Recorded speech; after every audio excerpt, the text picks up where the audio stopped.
Around 20 kilometers before one arrives at the town of Ambilipitiya, you come across a little known and marked site. This is supposed to be the site of cremation of warrior Pussadeva. Pussadeva was a soldier in King Duttugamanu's army.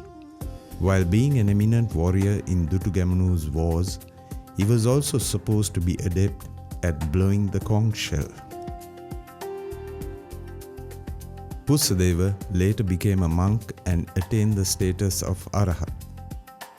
The location of Pussadeva's tomb is sited on a huge granite boulder, and the remains of the Dagobah exist within a square perimeter. Today it is a neglected tangle of overgrown weeds, and one can hardly see the shape of the Dagobah. But let's move on, as our story lies 1 kilometer further at the Sankapala Rajamaha Viharaya.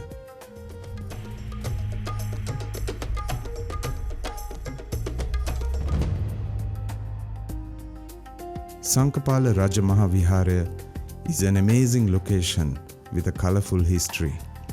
The temple is set on a hillside rising atop a granite boulder embedded into the mountain. On entering the temple premises and going left, there is a huge Buddha statue, and below, a statue of Venerable Karatutta Dhammananda. The story of this monk will be revealed in a few moments. On the right side, next to the image house, we can see a modern depiction of Pussadeva the warrior blowing his conch shell. Climbing a step of steep stairs, one arrives at a level which houses a shrine room. You then go through a massive granite boulder which has split, creating a natural passage within. Yet another level up, which has access through granite boulders for steps. These steps with ancient inscriptions lead you to a space where history abounds. This courtyard houses a set of buildings. When one scans the drip ledgers on top of the buildings, there are a set of inscriptions in Sinhala and Brahmin, which date back over 2000 years. The Venerable Karatutta Dhammananda was imprisoned by the then king of Kandy, Rajadi Rajasingha, who believed the monk had ties with the Dutch.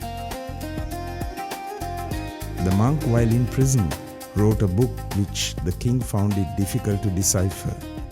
Finally, after consulting with a group of eminent scholars about the book, he was so pleased that he bestowed the village of Pallebedda and the Sankapala Rajamaha Viharaya to the monk. A deed to this effect exists dated 1786. The buildings housing a Devalaya devoted to God Katharagama and an image house to Lord Buddha are all a part of this fantastic cave complex.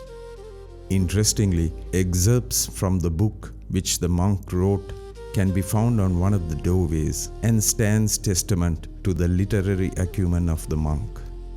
Once one ascends several stairs at the top level is the Dagobah of the temple along with a bo tree.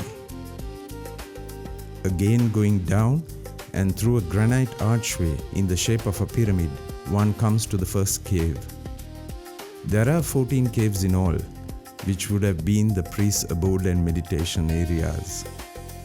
The trees and massive granite boulders make this a truly unique location. The location is quiet apart from a few top macaque monkeys. After descending the granite steps and going down, one arrives at a second Bodhi tree. There is also a nod to the Gal Vihare in Polonnaruwa with a modern recreation in concrete. The Sankapala Rajamaha Viharaya has a history going back over 2000 years, and this monastic complex with its network of caves is well worth a visit. The modern sculptures and trims, which have been an attempt to incorporate folklore and history into a more tangible visual, needs to be taken in with an amiable disposition.